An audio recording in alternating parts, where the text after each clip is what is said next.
These children you are seeing in this video, they say these children, person wey get them say nobody know. He say these children wey they see here, they dump them for where they call control for Owerri. And they stand there for almost 3 hours. Now people come dey ask them, how una take come this place? And only one for inside they talk as una don see. But we go find out how this thing take happen. Hello my wonderful people, welcome back to Balabas GC. If it's not the first time wey they come across this wonderful channel, you are highly welcome. Today is a very special video and I want everybody to pay attention. Please, what we'll do for us to share the video so that more people will see these children. These children where they see for this video like this, they say they drum them for where they call control for Owerri. So nobody know who get these children.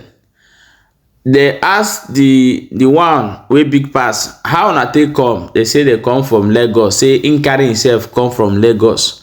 Whether their house the demolish am, now the boy enter house come Lagos, nobody know.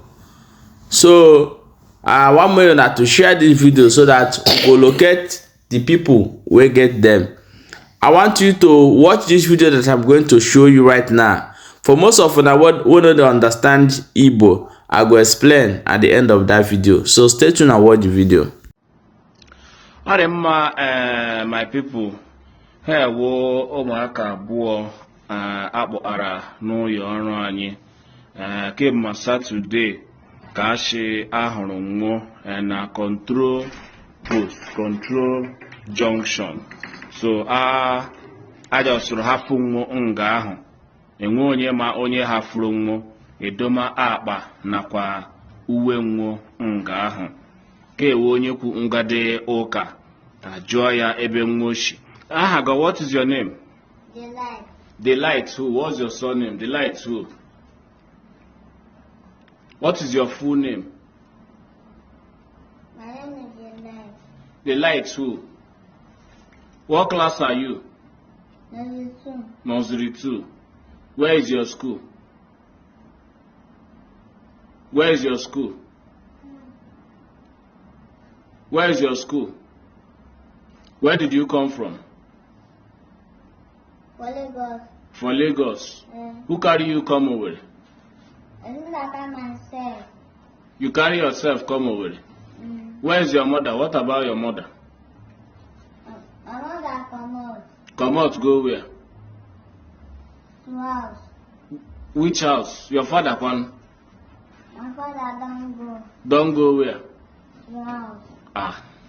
So, nna hụna ya enwere nwaanyị onye uwe ojii ịkpọara nwụ ka enwe ike chọọ mara ma ga-ahụ ndị nwe nwụ. So biko lejie ụmụaka ndị anya ihu gị mara na kpeshi enwe onye nwe nwụ ma ọkwanụ ndị mara na nwụ.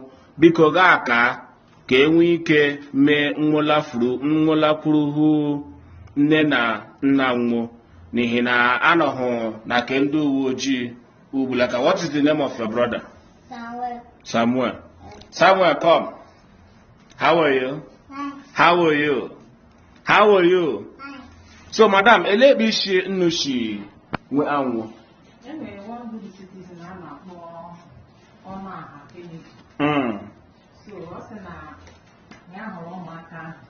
Around 10:30. Now for some hours that place. So before the people are now 10:30 anya suko rodo. 10:30 anya. Now only about very long time. According to people, eyewitnesses. So I may imagine when you drop a marker, drop a chapa. I happen to have a hana. So nobody, no one on my. So before the man, the good citizen and others, I got that they are all had to New police station. Even a flash for the now and that Saturday, we get on that even to inform people in case only if only get that coroner. So up till now, maybe the new information in with it. As well as everyone at this, but they say camera now. ọ ga-enyekwa aka gbasa. Okay, kemgbe Satọde ahụ ha nọ na polisi nọ n'Owerri. Kemgbe Satọde ahụ ha nọ na polisi nọ na New York. Ka ọkwanụ gị nwalitere ha anya. M na-etekike ara, m na-asa ha ahụ, na-enye ha ihe na-efi ide ha. Ọ dị m ime na Chukwu gọzie gị. Unu ahụ na aha ka Delight ka o wedere kwanụ ewu Samuel Ashiesi hụ Lagos bịa adọrọpụrụ ma kọntrol anya ama so onye ka enwefu ọgbọbịa aha ya fu ya fụkwana ịkpọ aha mmanya na mpa ya fada na mother na ahụ na so biko gbasa vidio share this video ka o nwee ike ruo ka anyị mara ma ga-achọ enwe onye ma mefuru ha ụzọ enwe onye ma akpụrụla nwa akpụrụ Chineke azọfụ ahụhụ n'aka ndị ntụrụ mmanụ enwekwana onye ma nne m ọgbahakọmara nwa agbahakọma enwe onye ga-akọwafu so biko nye aka tụsaa ya ozi n'ikuku ka anyị mara ebe enyemaka na nzọpụta ga-esi abịala nwụ. Bye Delight. Say bye bye. Bye-bye. Yeah, my wonderful people, welcome back. As I've watched that video, so let me explain for some people who don't understand Igbo. They say these children, they carry them come from, they say they carry them come drop for a place where they call Control Junction for Owerri. And when people come, they ask them how wanna take reach here. Now they come to say they're from Lagos. Say now from Lagos if for carry himself come.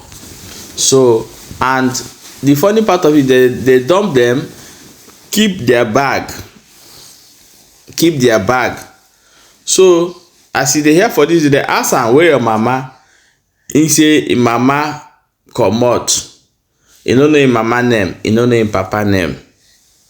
But if you don't get pikin wey be like this, abeg more na try to dey teach am in name of him village, where he come from, so that nobody knows tomorrow. Anything like this fit happen, so that the pikin fit explain himself. At least they go know how they want take find am.